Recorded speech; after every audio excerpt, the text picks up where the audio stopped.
To know and understand a congregation, you need to know its history.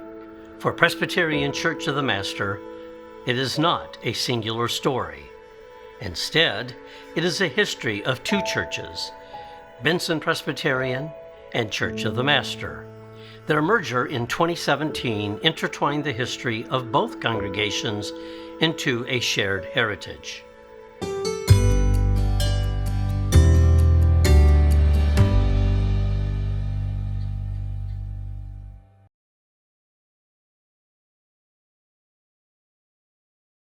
Both Benson and Church of the Master share a common history that predates either congregation. It began in Europe as the Protestant Reformation, and the theology of John Calvin took hold in Great Britain. Soon, the English, the Scots, and the Irish brought Presbyterianism to the New World. Presbyterians, as Presbyterians, with that kind of system of government by elders, and the training of ministers along that way, really started coming earliest in the early 17th century.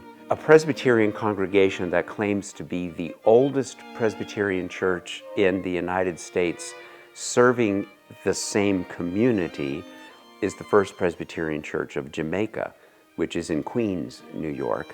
And that church was organized in 1662. In 1683, Francis McKimmey, a Presbyterian minister from Ireland, arrived in the colony of Maryland to begin his ministry.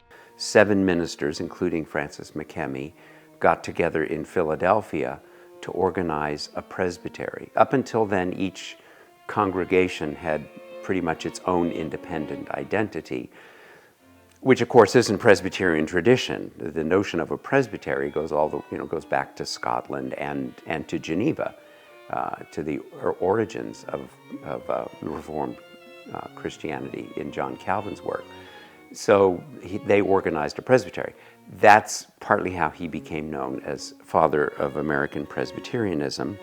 McKimmey is also an icon for religious freedom in America, because he was arrested in New York for preaching without a license. And he fought the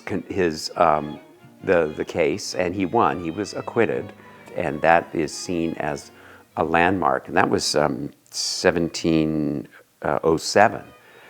That was seen as a landmark moment in the history of religious liberty in America. By the mid-1700s, large numbers of immigrants who were also Presbyterians began arriving in the colonies. There was a massive migration, some from Scotland, but mostly from Northern Ireland, Scots-Irish people coming to America, partly in search of land and economic opportunities, partly because the Protestantism in Ireland that was established there was Anglican, was the Church of Ireland, the Episcopal Church.